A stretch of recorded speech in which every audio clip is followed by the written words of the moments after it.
Hello, everyone, and welcome to the HHW show. That is the Hard Hitting Wrestling Show. Payback, post reaction. Uh, hey, guys, this is probably, in my opinion, better than SummerSlam. But we'll get to it real quick. Real quick reaction for each match, and we start with the kickoff show, and that is the Riot Squad versus the Iconics. Well, Hector, we'll start with you, man. Again, it looked like, they were going to falter, because the Iconics got into their heads, but, they prevailed, they actually stuck through it and they got the win. I like that. Okay. Jace, any predictions? Do you think this chapter is closed and it can move on? I mean, what's your take on this? Um, I could see it closing. I do think there needs to be new blood, something going on in the women's tag division because we'll get to it later. We just saw two random people paired up and win the tag championship, and if they can get a good resume under themselves, the Riot Squad, and they can get wins, I think they could be a solid contender for that women's tag team championship. Okay, Frank, the tag team women's division has not been up to par. I mean, we see a lot more in NXT than the other brands, but you think that the Riot Squad got a chance to maybe get the front row and face the tag team champions? Oh, for sure. What you saw with them today was they went through that very first part of the match where they not that they weren't on key, but when the Iconics tried to spoil it for them, and they got over it, and they pulled out the W, and that's just proof of a team that works together. All right. And they jumped the hurdles. We'll welcome back Tom. Tom, thank you for returning back to our show. Again, Tom Callaghan, he has his show on YouTube, so check him out. But Tom, overall, what's your final grade on this match? Final grade, I would only give it maybe 2.5 stars. It wasn't tremendous in ring, but that's okay. This is what we expect. These are people who are still fairly new to the main roster. They're still developing. Some of them have been injured and had time away. There was a wonderful moment when Peyton Royce, while holding onto a big boot, literally rotated her entire body to look back at Liv Morgan and stick her tongue out. That was beautiful. And in the end, the win here means that we are really building the beginning of a tag division. The Iconics are already all set. They are definitely a team. They work well together. Liv Morgan and Ruby Riott, as contrived as the whole tension between them was in this particular match, they were able to make it work, and it shows they are stronger than they were apart. They had a promo after that to show it. What we have now is at least 4 tag teams just on Raw before you factor in anyone else. So it looks like they're putting some focus into the division, and these two could definitely be challenging for titles soon. Yeah, I hope so too. But let's move on here to the next match. Big E and Sheamus. Look, I thought it was a wonderful match. I think that I'm understanding more what Sheamus' role is in. We saw him against Jeff Hardy, and then now with Big E. Elevating him up to greatness, and at the end, that caught my attention was Big E's ready for that title shot. But the question is, which title is he going to aim for? Is he aiming for less, or is he aiming high? And with Roman Reigns being the champion, I said it earlier that I could see Big E versus Roman Reigns later down the road. Not soon.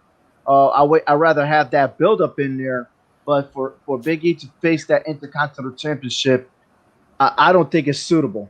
I don't know. What about you, Jace? I love this match. It's both awesome. I figured this would be a display of power, but Sheamus using his technical prowess that I didn't really know he had that. He was that good technically. Attacking the leg like that, it was great to watch. But, the one thing that stood out was Big E. He took a beating, and he was able to overcome that, and he still was hype after going through hell and back to get the win. He was hype. He was screaming at Corey Graves, tell him that you're either on the train or the train's leaving the station. and I am all aboard the Big E hype train. Choo, To the moon. choo. Dan, To dan, the dan, moon. dan, Give this man dan, dan. all the No? belts. All right. All fair the enough. belts. All right. IC and Universal. Let's go. Anything, everything, all of it. All right. All right. Okay. Hola, que te querís, man. All right. Hector, man. Look, he's on Friday Night SmackDown. You got the Intercontinental Championship belt, and you have the Universal. Make your pick. Which one should Big E chase first? I think right now the Intercontinental title, he's proven himself that he can be that champion. He was that champion before. We see the more aggressive side of him now because he was always, that jokester on the New Day. But now we're getting to see a serious Big E like he was when he first came out, when he was with Dolph Ziggler and AJ Lee. So, we want that back. We're getting it. And, I think he needs to continue because Roman Reigns, Braun Strowman, and The Fiend are not going anywhere anytime soon. And I don't think that he's at their level just yet, but he's up there. So just give him a little more. And I think just go after the Intercontinental title.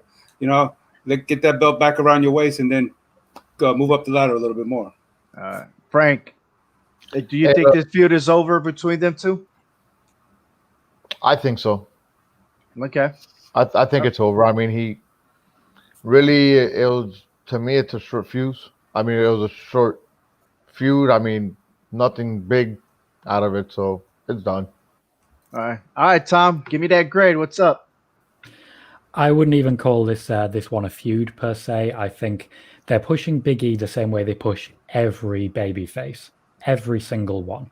He's resilient. That's the key factor they always push. But then what really turns it up is out of the ring when Big E's talking. So in the ring, again, while I'm very impressed by Sheamus adding a bit more submission to his arsenal, I'm giving this 2.5 around there. So It's a good build up the card. In-ring quality, Big E was just doing the power game. Sheamus was being a bit more technical, but it wasn't anything we haven't really seen before. When it comes to the question of what championship should Big E go for, it looks like Jeff Hardy and Sami Zayn are going to be competing over who's the actual IC champion. So right now, I would definitely be throwing Big E at Roman Reigns, and I think he's been laying groundwork for this for a while, because in interviews, he has mentioned two things. He knows what the plan is, and he and Roman Reigns were both up for the top spot. But those two things together, it seems like he's telling us where he's going. Well, it's going to be pretty hard for Big E to jump on Roman Reigns right now, especially that he just won that title, which we'll discuss later on. But Steve had that comment. Big E has always been a main event star. Yes, he has. I've seen him in independent wrestling, and then he did a fabulous job at NXT when he was actually the NXT champion. And then when he left NXT, he fell under Dolph Ziggler, and things were usually. I mean, yeah, he is the former Intercontinental champion, but the direction, the path he took, one could not understand why he still continued being, with the New Day.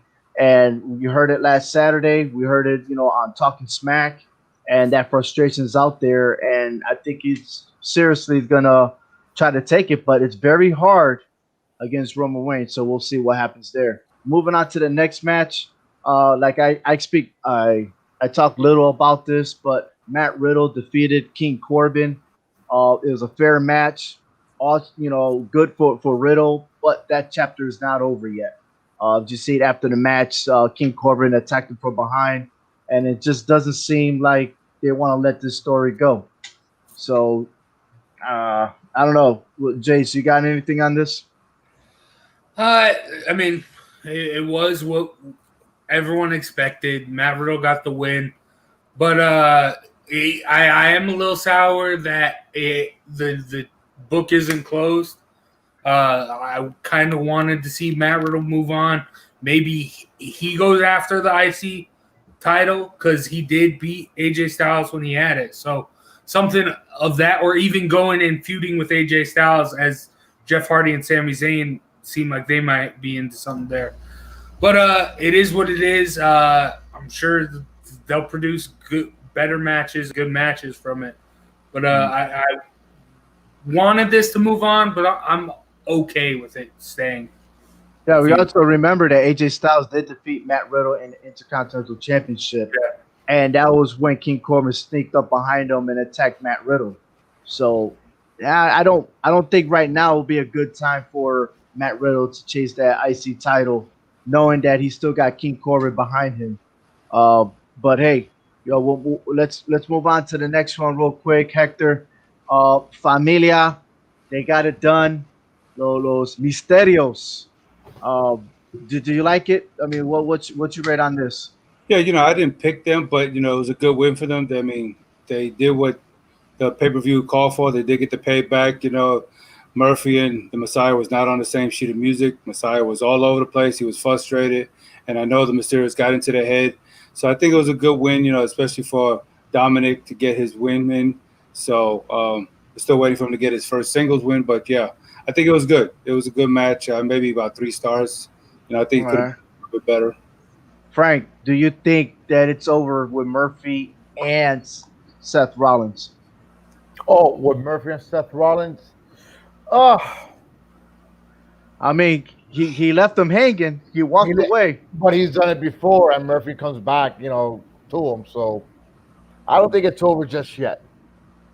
All right. What you saying, Tom?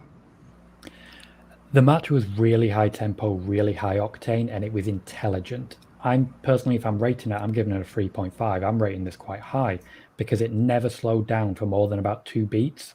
The fact that, as we've heard, that Dominic Mysterio got in their heads and they never let it go. They started making mistakes. There's a couple of times when Rey Mysterio didn't get the rotation he wanted while spinning. Firstly, when trying to get Seth's head in a cradle when being picked up, and also while doing a spinning DDT. Seth called audibles both times into a backbreaker and a slam, which worked out really well. So it shows how quickly these guys think and how well they rehearsed. When it comes to what happens next, firstly, very happy with this. They do, for some reason, have a rematch on Raw between Seth Rollins and Rey Mysterio. I reckon Rey's probably going to get his win back for that one. And then after that, it very much looks like Rollins versus Murphy, which is something they've been sitting on for quite a while, keeping in reserve. And it is the final part of the Monday Night Messiah storyline. Right, and also remember that his I don't know if they're not married yet, um, but his fiance Becky Lynch, she's pregnant. She's supposed to be due in December. So the closer we get to that due date, we may not see Seth Rollins toward the end. So if that feud continues, and like you say, with him and Murphy, I think that'll be perfect, very perfect. But hey, let's go on to the next one real quick. Just if I might quickly before that, Seth is due to essentially leave just after Survivor Series. Right, exactly. And Survivor Series is usually around Thanksgiving weekend. Yeah. So, yes, get my tummy and my show. We're good to go. But hey, Keith Lee versus Randy Orton. I'm just surprised on this match the way it ended. I thought maybe we'll see a kick out at the end, but Randy just laid flat there with that power bomb, and that was a wrap. I felt like it something more could have happened, but in this case, maybe because it's Keith Lee's first legit match, he takes the win. Jace. Keith Lee made his statement. Like the Randy Orton's going around calling himself the GOAT, and Keith Lee just came in there, and Randy Orton always goes with the RKO out of nowhere. Keith Lee just gave him a spirit bomb out of nowhere, and damn, I was impressed. And boy, is that a statement by Keith Lee to go after someone who's been red hot since WrestleMania and win in that fashion. It was solid. I loved it. Okay, Hector. Yeah, I just think Randy Orton his mind was on Drew McIntyre. I don't think his mind was totally focused in this match. He just dropped it pretty quick to me. So to me, it's like he wasn't even really worried about this match. That's the way I just seen it. Yeah, Lee did impressive. He got his first win on, Raw pay-per-view. So yeah, I still get to him. And a definitely big win too. So Frank. It was a good match overall. I mean, Keith Lee comes out on his first pay-per-view with all the hype he's had, and he deserved to win. Okay. All right, Tom, you're great on this. The shock factor alone definitely kicks it up. The fact that Randy Orton's been trying to work with NXT stars for a while. It's why he was reaching out and trying to tease a feud with Tommaso Ciampa. This is something Randy Orton really wanted to do. Unfortunately, match quality-wise, it is fairly dominant by Keith Lee. It was fairly brief, so I can't give it that high a rating. What I will say, though, is this is huge for Keith Lee, a real dramatic moment, and not unexpected, because Keith Lee dominated Randy Orton on Raw. It was just more of the same, and really, that 1-2-3, that was a huge moment, the best way you could possibly launch someone. Now, I think Randy Orton will get his win back. I think he was distracted thinking about Drew McIntyre. That's likely to continue. But whatever's next for Keith Lee, as long as this isn't the pinnacle of his entire time on the main roster, Right, he's exactly. in for a very high future. And they've been speaking very high of Keith Lee. And for me personally, I would have wanted him in SmackDown because I still want to see that one-on-one with him and Roman Reigns. That taste from last year's Survivor Series. But hey, it is what it is. You know, he's doing successful in Raw. I hope he continues. But the question is, Drew McIntyre is the WWE champion, and with him, Keith Lee defeating Randy Orton, could that be potentially? I know they're friends, but could he get that chance real quick to chase that title? Do you think, Tom? He could. I do think we're still going to see McIntyre Orton. I think in a couple of months we're going to see Aleister Black enter the title picture for a little while. He could get a match with Drew McIntyre, but if that does happen, Randy Orton is definitely going to be involved in some way.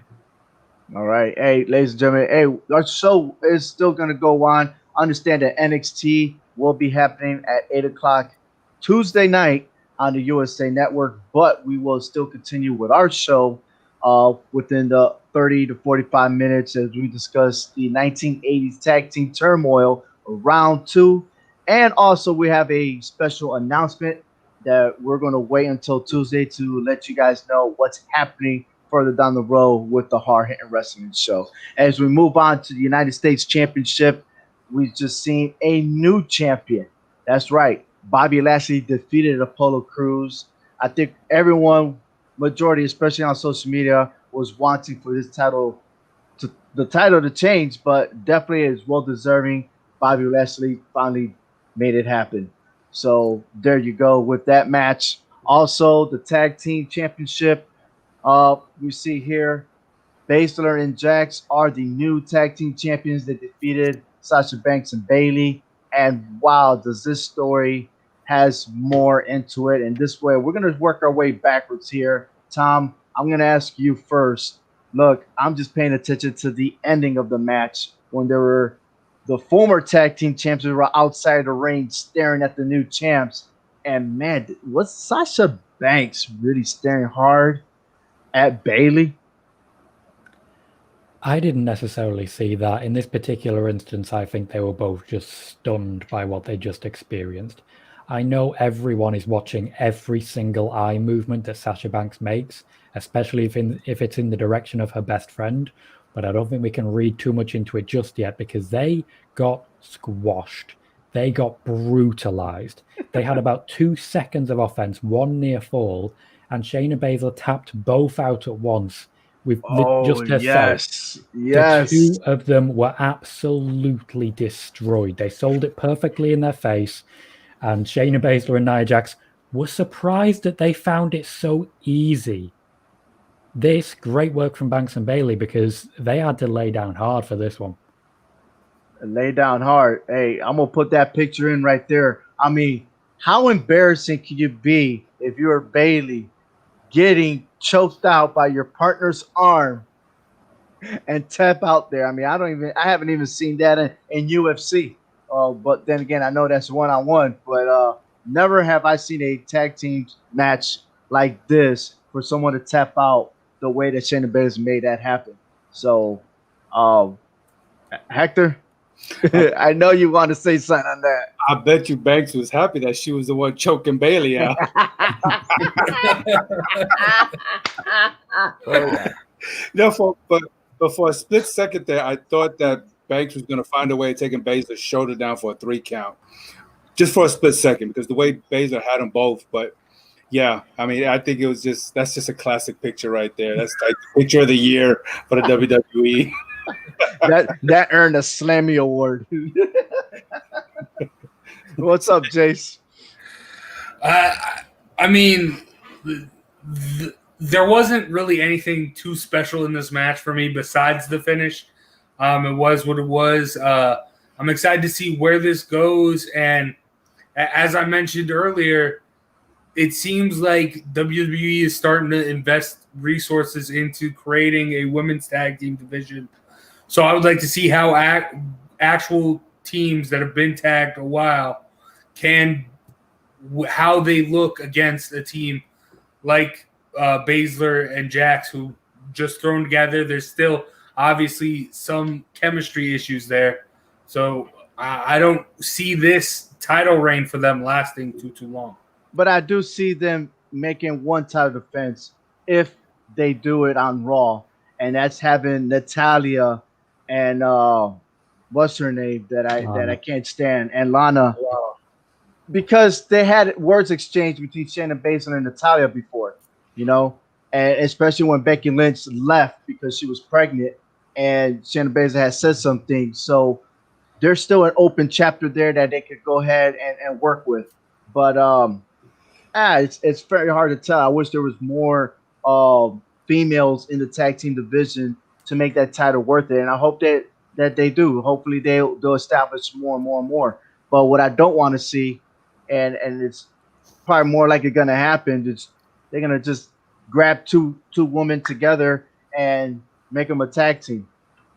Kyan Gonzalez is definitely someone I expect we'll see challenging for the titles soon, but they are trying to build a division on Raw at least to give them something to do with these titles, because it might be the only titles they get for a while. Oh, we'll see how about that. I mean, another thing, Tom, is that tag team titles could be defended at any brand. So was not to say that they go in NXT and do challenge Kai and Gonzalez. That'd be pretty awesome right there. And maybe we'll finally see an NXT tag team actually take those titles away. Maybe. But also, they're not best friends. Well, Shayna Baszler and Jax. So just because they're tag team champions doesn't mean anything. They could lose it right away. So, but hey, let's go on to the main event. Universal Championship, no holds bar match, triple threat. Roman Reigns finally did it. Hector? Yeah, I mean, this is a whole different side of Roman Reigns. He all of a sudden act like he didn't know what to do with two guys who are hurt in the ring, But I did like that he signed a contract the last minute. Paul Heyman really knows how to, manage this situation. And, he stood up there waiting for his man to come back with that belt, and he did it, it is what it is. And I think this is not over with the Fiend. It's still going to come after him more than I think Strowman is. Look, bottom line is that Strowman really got his ass whooped on this one, man. I mean, he got tortured. I mean, but here's another thing that I missed out of. I mean, I saw Alexa Bliss staring at the Fiend, monitor. And I'm like, okay, so what's gonna happen? So, Tom, you got more inputs in this. What do you see? Well, what's going on, man? Well, firstly, just to comment on Roman Reigns winning the title, cheating bastard. Secondly, moving on to talk about Alexa Bliss. There is so much intrigue here, and it's one of the reasons I don't think The Fiend or Braun Strowman are going to be challenging for the title anytime soon. The Fiend has very much a different storyline right now going on with Alexa Bliss, and the fact that Roman is back seems to herald the end of Braun Strowman's push. He's done well with it. Hopefully that'll continue. But Alexa Bliss is entranced by The Fiend. This is not a case of Alexa Bliss is Sister Abigail, but she will start to take on similar attire to Sister Abigail. She's already started to wear clothes reminiscent of Abby the Witch, which is a character in the Firefly Funhouse, and one of the first puppets we actually saw. Bray Wyatt likes that concept. He wants leadership. He always has. He went to Wade Barrett initially. Husky Harris is still very much canon with Bray Wyatt. Everything is consistent with this character. When he lost Sister Abigail, he created this brand new concept, the Fiend, who would take him over, but it's still him. And that's why when you finally take the mask off, the whole Fiend will crumble. Alexa Bliss is taking advantage.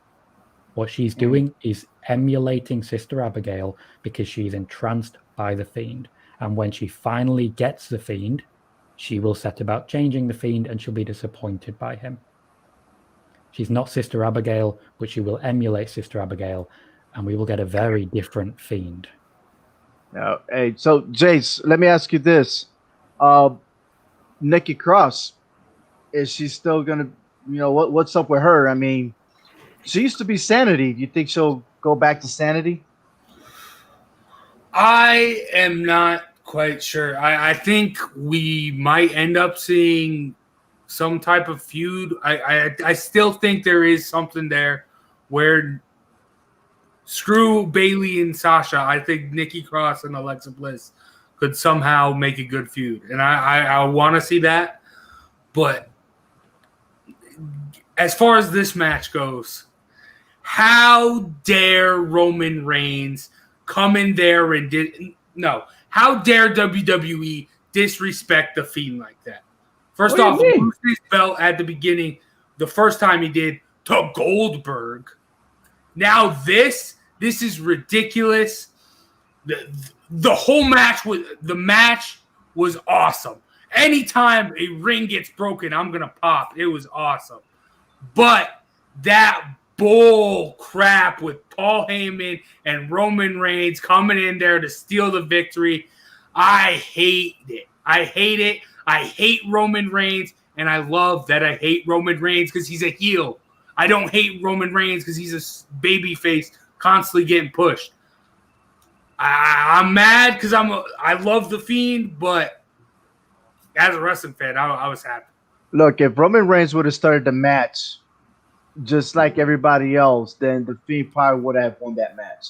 And just to allow two people to just beat each other up like the way they did was an advance for Roman Reigns. And as we all predicted that was going to happen, if Roman Reigns were going to win, which he did, he would have to pin Braun Strowman, not the Fiend. So that will protect the Fiend. Okay, Frank, you picked the Fiend. Was that something that you imagined that happened, that, the whole outcome, or were you panicking because you didn't want Tom to win with the Fiend? I picked Roman. I know you did. You said I picked the Fiend. No, I didn't. I said Tom the Fiend. Man, okay. Man, clean your ears, man. It's Sunday. It's Sunday. Anyways, but go ahead. No, I mean, at first when I didn't see Roman, I was like, oh man, I'm done.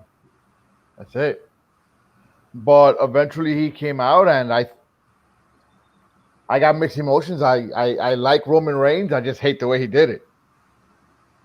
I think everyone's hating the way he did it, but I think it was the best way to do it anyway. Like I said before, he would have started early and might not have gone his way. But hey, listen. Brilliant. I thought Payback, I think overall it was way better than SummerSlam. I think the hype of you'll never see it happen, or whatever it was.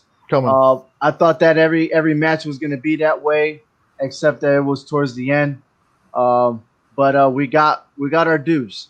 I think tonight was well worth it. And hey, we're now going to focus on the next pay-per-view, which is Clash of Champions. That's going to happen towards the end of September. And when that comes around, hopefully all you guys will be with me, and we'll make our next prediction in another type of style. So, hey, thank you guys very much. Hey, stay tuned, everybody. I have one more announcement to make, and then we'll end the show. So check it out. When I was 12 years old, I became a Jack Nicholson superfan. This happened almost overnight on an evening in February 1997 when I first saw The Shining. Here's Johnny!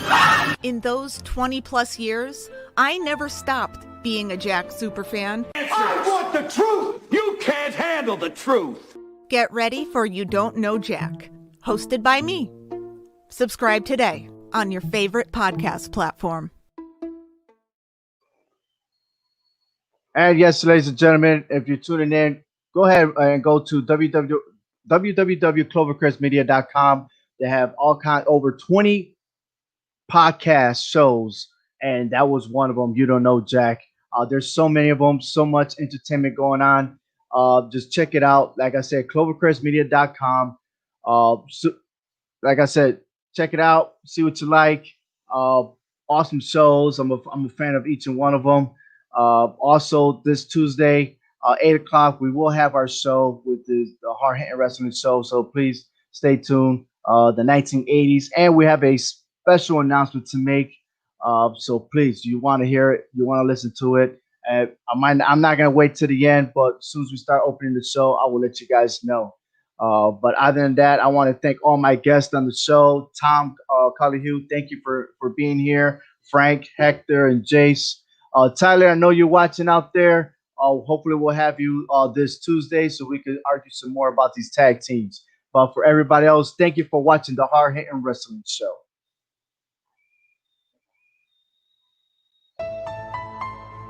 Here's a WWE Payback match. Visit the HHWShow.com sportscast where you can find all the news, rumors, updates, and predictions from the Hard Hitting Wrestling Show, all 4 downs, join about the G-Men, and keys to the city. If you ever want to do a podcast, this is the place to do it. Starting at $15 a month, you can get unlimited hosting at $50 a month for the full package. Visit ClovercrestMedia.com for more information. A big thank you to the StreamYard for their fine streaming service. On behalf of HHW crew, I am Ovi Muniz. Thank you for listening to the Hard Hitting Wrestling Show.